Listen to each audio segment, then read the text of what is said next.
Everyone, मैं हूं मधु और स्वागत है आपका मेरे चैनल ट्विंस मामा में। इस चैनल में मैं प्रेगनेंसी और पेरेंटिंग रिलेटेड बहुत सारे टॉपिक्स पे ऑलरेडी बातें कर चुकी हूँ। अगर आप इस तरीके के कंटेंट में इंटरेस्टेड है तो मेरे चैनल के प्लेलिस्ट को ज़रूर चेक कीजिए। कंटेंट अच्छा लगे तो सब्सक्राइब करना मत भूलिए। आज मैं आपसे बात करने वाली हूँ एक बहुत ही महत्वपूर्ण टॉपिक के बारे में, और वो है कि कैसे आपको पता लग सकता है कि आपके न्यूबॉर्न को या फिर ब्रेस्ट फेड बेबी को पर्याप्त मात्रा में ब्रेस्ट मिल्क नहीं मिल रहा। अगर आप इन साइंस को समझ लेंगी तो आपके लिए बहुत अच्छा रहेगा, क्योंकि इससे आप अपने बच्चे के ग्रोथ को अच्छी तरीके से मेंटेन करने में कामयाब हो सकती है। क्योंकि अगर ब्रेस्ट मिल्क कम मिल रहा हो आपके बच्चे को तो उसका ग्रोथ सही नहीं रहेगा।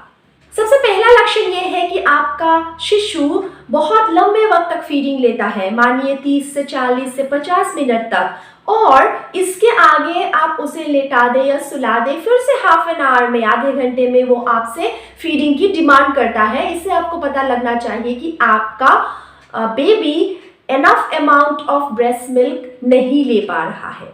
आमतौर पर क्या होता है, बच्चे 15 से 20 मिनट फीड लेते हैं और फिर उसके आगे प्लेफुल रहते हैं या फिर सो जाते हैं, और 2 से ढाई घंटे 3 घंटे के बाद ही वो दूसरी फीड की डिमांड करते हैं। अगर आपको दिख रहा है कि इस तरीके का नॉर्मलसी नहीं है आपके बच्चे के फीडिंग पैटर्न में, फिर आपको समझ जाना चाहिए कि शायद उसे enough amount of breast milk नहीं मिल रहा। पर्याप्त मात्रा में पोषण ना मिलने की वजह से वो बार बार आपसे फीड की डिमांड।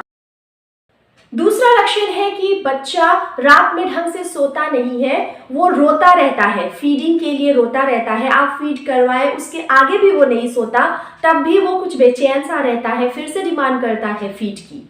वैसे तो न्यूबॉर्न बेबीज को थोड़ा टाइम लग जाता है पूरी रात सोने में, मतलब न्यूबॉर्न फेज में आम सी बात है कि हर 2-ढाई घंटे में या 3 घंटे में आपका बच्चा उठे, दूध पिए और फिर से सोए। लेकिन अगर बच्चा फीडिंग लेने के बाद ढंग से आराम से सो रहा है 2-ढाई घंटे, फिर तो परेशानी की बात नहीं है। पर अगर वो आफ्टर फीडिंग भी आपको परेशान कर रहा है, वो रो रहा है, उसे नींद नहीं आ रही है, इसका मतलब है कि उसे पर्याप्त मात्रा में पोषण नहीं मिल रहा। तीसरा लक्षण हो सकता है यूरिन कम पास करना, मतलब पेशाब की मात्रा का कम होना और फ्रीक्वेंसी का कम होना।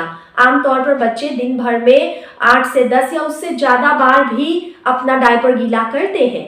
अगर आपका बच्चा बस 5 से 6 बार ही पेशाब कर रहा है और वो भी कम मात्रा में, और उसका कलर काफ़ी डार्क येलो, मानिए सरसों के तेल जैसा गाढ़ा पीला कलर का अगर वो पेशाब कर रहा है, तो आपको समझ जाना चाहिए कि उसे पर्याप्त मात्रा में दूध नहीं मिल रहा। याद रखिए कि शुरुआती 6 महीनों में विश्व भर की कई हेल्थ रिलेटेड संस्थाएं ये कहती हैं कि आपको बच्चे को बस ब्रेस्ट मिल्क ही देना चाहिए। अगर ब्रेस्ट मिल्क नहीं है तो आप फॉर्मूला फीड करा सकती हैं, अपने डॉक्टर से इस बारे में आप पूछ लें। लेकिन ब्रेस्ट मिल्क या स्तनपान करवाना सबसे सही माना जाता है। इसीलिए बहुत ज़रूरी है इस बात को समझना कि क्या पर्याप्त मात्रा में आपका बच्चा अपने पोषक तत्वों को आपके द्वारा स्तनपान से ले पा रहा है या नहीं।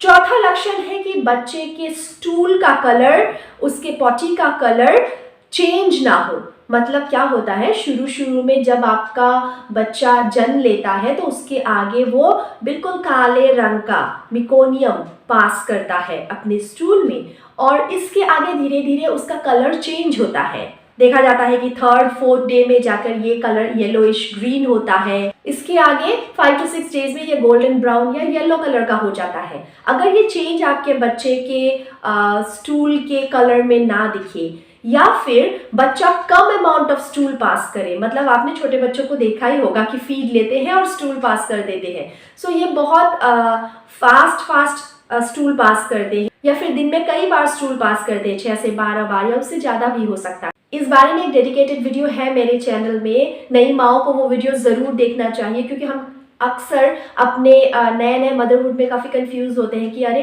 बच्चे ने तो अभी खाया और अभी फिर से पॉटी पास कर दिया, तो क्या कुछ गड़बड़ तो नहीं है। सो इस पूरे प्रोसेस को समझने के लिए आप उस डिटेल वीडियो को देख सकते हैं। फिलहाल आप ये याद रखिए कि अगर बच्चे के स्टूल की क्वांटिटी, कलर और ये जो फ्रीक्वेंसी है ये नॉर्मल से इधर उधर हुई, कम हुई, फिर आपको चिंतित होना चाहिए कि शायद बच्चे को पर्याप्त मात्रा में दूध नहीं मिल रहा।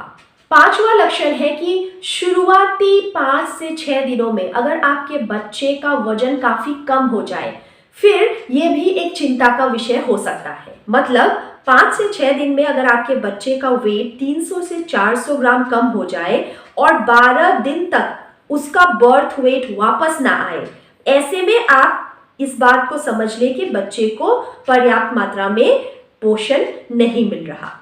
अक्सर क्या होता है, बर्थ वेट जो भी है बेबी का वो कम जरूर होता है शुरुआती दिनों में। 7 to 8% ऑफ वेट लॉस होता है बेबी का। मतलब मानिए 150 से 200 ग्राम का वेट लॉस होना आम बात है शुरुआती दिनों में। लेकिन जब तक एक हफ्ते का हो जाए बच्चा, ये वेट लॉस बंद हो जाता है, इसके आगे और वेट लॉस नहीं होता। और 10 से 12 दिन के आसपास बच्चा फिर से उसी वेट का हो जाता है जिस वेट में वो जन्मा, और फिर धीरे धीरे 14 से 15 दिन के आगे आगे उसका वेट गेन स्टार्ट होता है। इस बारे में भी मेरे चैनल में एक वीडियो है कि नॉर्मली आपके बच्चे का वेट किस मात्रा में किस तरीके से बढ़ना चाहिए। अगर ऐसा कुछ आपको दिखे कि शुरुआती दिनों में बहुत ज़्यादा वेट लॉस हो रहा है आपके बच्चे का, फिर आप श्योर हो जाइए कि आपके बच्चे को पर्याप्त मात्रा में दूध नहीं मिल रहा। और लास्ट और सबसे खतरनाक जो बात है या लक्षण है वो है साइंस ऑफ डिहाइड्रेशन। मतलब बच्चे के शरीर से अगर बहुत मात्रा में पानी का नुकसान हो जाए, उसे कहा जाता है डिहाइड्रेशन। ऐसे में हो सकता है बच्चे के आँख या फिर तालू वो अंदर की तरफ धंस जाए, उसके शरीर की त्वचा में बिल्कुल रूखापन सा आ जाए, वो जो मॉइस्चर सा फील होता है छोटे बच्चों के शरीर में वो फील ना हो। ऐसे में हो सकता है आपका बच्चा बहुत सुस्त रहे, लंबे समय तक बस सोता ही रहे, उसे फीड लेने की भी जो एनर्जी है वो उसमें ना हो।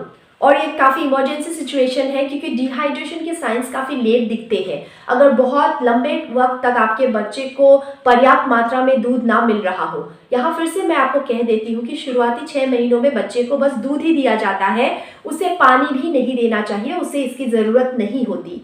माँ के दूध से ही बच्चे के वो सारे जो भी सॉलिड और लिक्विड डाइट का जो डिमांड होता है वो फुलफिल हो जाता है। सो अगर बच्चे ने दूध पर्याप्त मात्रा में ना पिया हो तो लिक्विड का इंटेक कम होने की वजह से ये डिहाइड्रेशन के साइंस दिखते हैं।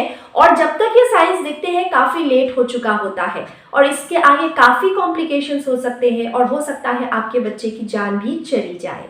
सो अगर आपका बच्चा 12 से 13 घंटा कोई यूरिन पास ना कर रहा हो, बिल्कुल डल हो, थका हुआ सा हो, उसमें मिल्क सक करने की भी कैपेसिटी ना हो, तो ऐसे में आपको तुरंत ही एक डॉक्टर से मिलना चाहिए। हो सकता है शिशु में कोई मेडिकल प्रॉब्लम हो या शायद शिशु का स्तन पर जो पकड़ है वो ना बन पाया हो, लैचिंग सही ना हुई हो, या फिर माँ का sufficient amount of milk production ना हो रहा हो। इन सारे टॉपिक्स के बारे में मैंने अपने चैनल में डिस्कशन किया हुआ है, आप चाहें तो उन डिटेल वीडियो को भी एक बार देख सकते हैं। इसी तरीके के पेरेंटिंग और प्रेगनेंसी रिलेटेड टॉपिक्स के लिए मेरे चैनल के साथ बने रहिए, चैनल को सब्सक्राइब कर लें और अगर कंटेंट अच्छा लगे तो अपने फ्रेंड्स एंड फैमिली में भी शेयर जरूर करें। Thank you so much, see you again.